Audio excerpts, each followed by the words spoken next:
다음은요, 스테로이드 비강 분무액인데, 사실 비염, 이렇게 이제 블라킹을 했는데도 내가 만약에 비염에 시달린다, 비염에 많이 골치 아프다, 이렇게 됐을 때는 가장 먼저 권하는 거는 경구투약약이 아니에요.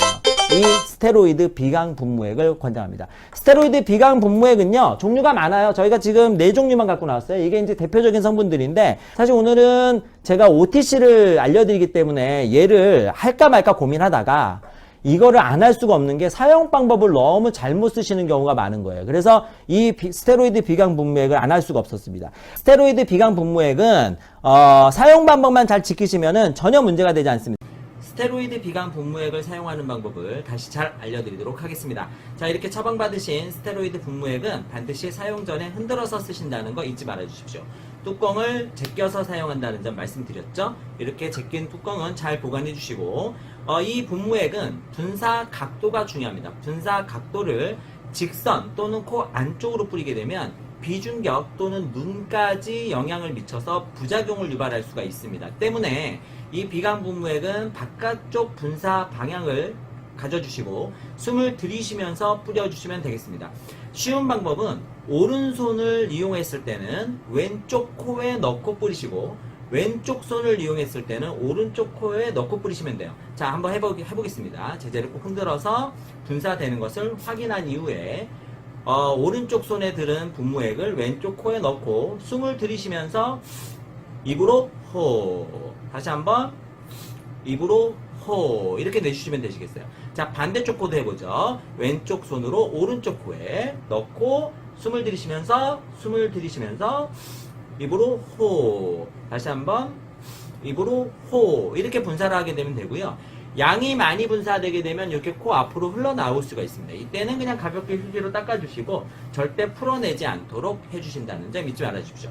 만약 약물이 코 뒤로 넘어가서 입으로 넘어오면 반드시 이때는 뱉어내셔야 합니다. 뱉어내시고 난 이후에는 깨끗한 물로 2회 이상 입을 헹궈주신다는 점 기억해 두십시오. 자, 이 제제는 사용 후에는 사용 부위를 깨끗하게 닦아주시고, 그리고 뚜껑을 닫아서 실내 온도에 잘 보관해 주시면 되겠습니다. 개봉 후 사용한 제제는 2달까지 보관이 가능하기 때문에 너무 오래된 제제는 폐기해 주시는 것이 좋다는 점 기억해 두십시오. 감사합니다.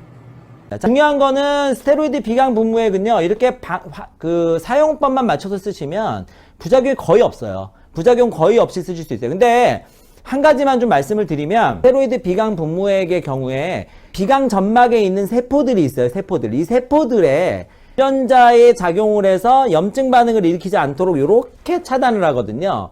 그런데 이 아까 성분들이 다양했잖아요. 모메타손이라든지 그 프레드리소론이라든지 성분들이 다양했는데 얘네들이 사람마다 작용하는 기점이 다르다는 거예요. 그러니까 어떤 사람은 나조넥스가 잘 듣는데 어떤 사람은 나자코트가 잘 듣는 거예요. 그러면 나조넥스가 더 좋으냐 나자코트가 좋으냐 이게 의미가 없어요.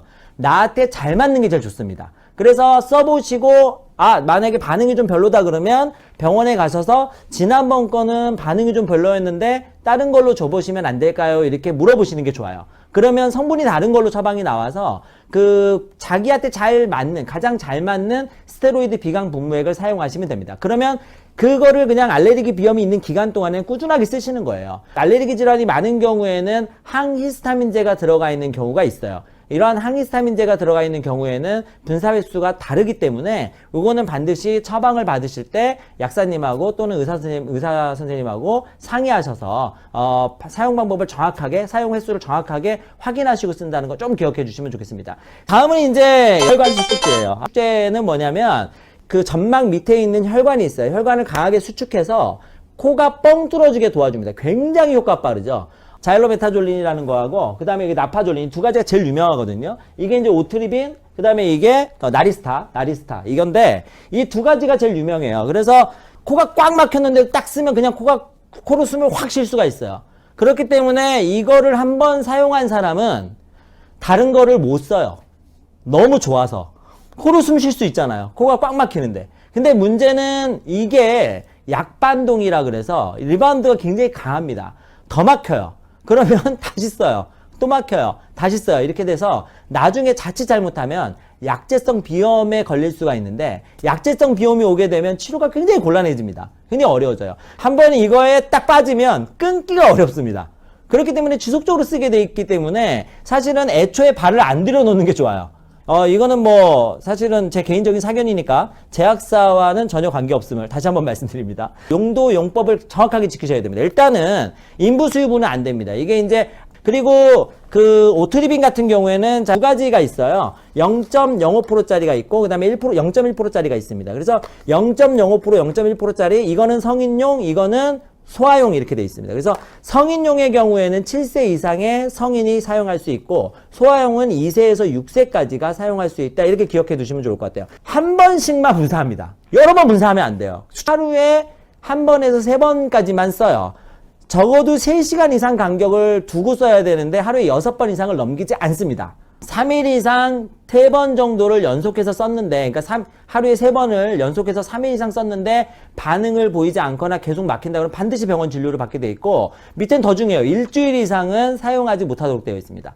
자, 그리고 이 나리스타는요, 두 종류가 있어요. 나리스타 자일로라는 게 있고 나리스타 S가 있는데, 나리스타 S가 나파졸린이고 나리스타 자일로는 자일로 메타졸린입니다. 그런데 이게 왜 중요하냐면 나파졸린은 작용시간이 짧아요. 그래서 하루에 3번에서 4번을 쓰게 되어 있어요.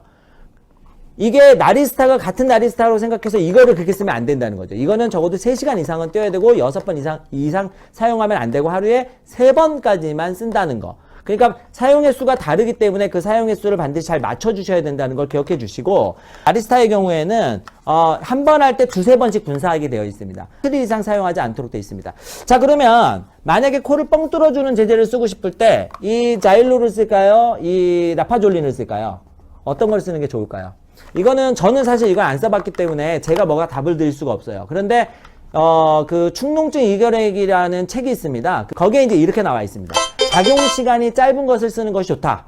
의존성이 덜 생기기 때문이다. 그렇기 때문에 나파졸린을 쓰시는 게 자일로 메타졸린 쓰시는 것보다 조금 더 나을 수도 있어요. 어쨌든 아주 가끔 한 번씩 쓰시는 건 괜찮다. 대신에 웬만하면 쓰지 않는 것이 좋다. 이렇게 좀 생각하시면 좋을 것 같습니다. 이 제제를 말씀드리면서 이제 뒤에 나오는 제제들을 쭉 말씀드릴 때 반드시 이거를 말씀 안 드릴 수가 없는데요. 바로 항콜린 작용입니다. 항히스타민제와 또는 알파 이런 그 교감신경에 작용하는 제제들은 항콜린 작용이 다 있습니다. 아스테콜린이라고 하는 부교감신경, 그러니까 교감신경과 부교감신경이 있는데 부교감신경의 작용을 억제해가지고 교감신경이 너무 항진되는 겁니다.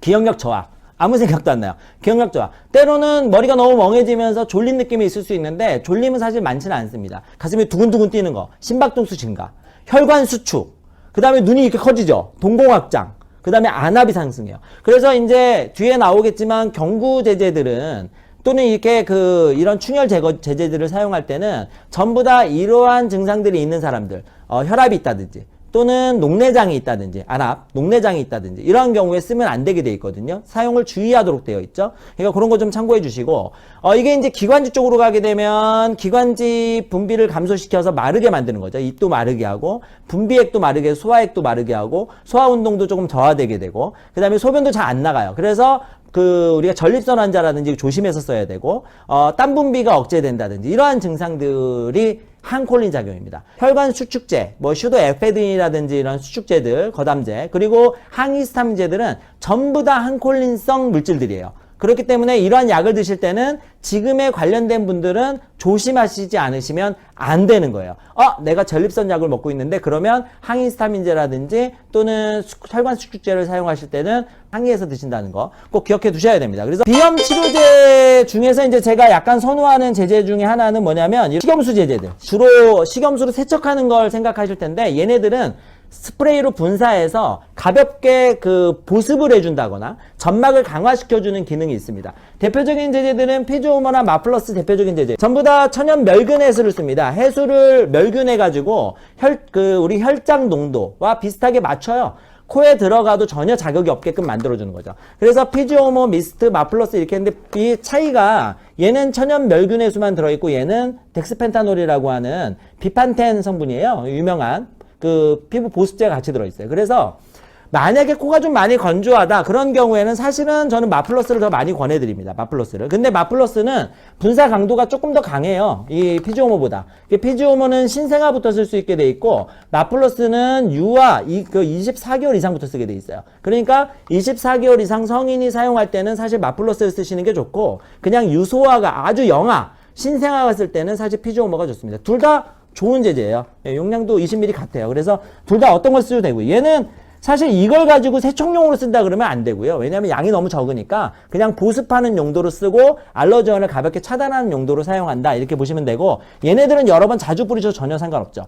자, 여기 이제 패스라고 하는 애가 아까 농도가 높은 애예요. 얘는 어떠한 작용을 하냐면 그 고장액, 그러니까 우리 혈중 농도보다 높게 만들어서 안에 있는 분비물이 바깥으로 배설되게 도와줘요. 안쪽에 있는 분비물이 배출되니까 코막힘이 개선됩니다. 물론 식염수기 때문에 당연히 보습도 가능하니까 보습뿐만이 아니라 코막힘을 개선한다는 용도로 사용할 수가 있어요. 그래서 뿌릴 때는 여러 번 자주 뿌려서 코 안쪽에 좀 충분하게 이런 식염수가 들어갈 수 있게 해주고 그러면서 이제 코 안쪽에 저절로 그 분비물이 빠져나오게 도와준다. 일반적으로 피지오모는 4번까지라고 돼 있고요. 그리고 뭐 마플러스는 수회, 그다음에 요거는 뭐 2, 3회 정도 쓰라고 되어 있어요.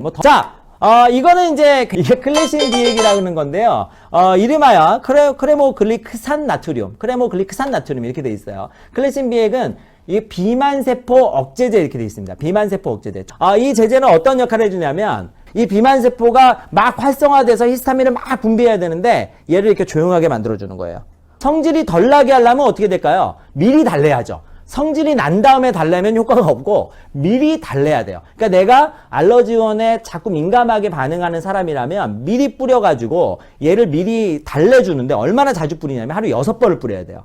6번. 그러니까 아침에 일어나서 한번 뿌리고 나머지는 3시간마다 뿌리고 자기 전에 한번 또 뿌리고 그렇게 해서 코 안쪽에 지속적으로 비만세포라고 하는 내 몸의 면역체, 히스타민을 분비하는 면역체가 화나지 않도록 안정시켜준다. 이런 개념입니다. 그래서 사실은 알레르기 유발 전에 사용해 효과를 보이기 때문에 많이 사용되지는 않지만 일반적으로 알레르기에 너무 심하게 노출돼서 괴로우신 분들이라면 쓸 수 있고요. 천식에도 사용하기도 합니다. 경구약으로 쓰는데 일반적으로 많이 쓰지는 않고요.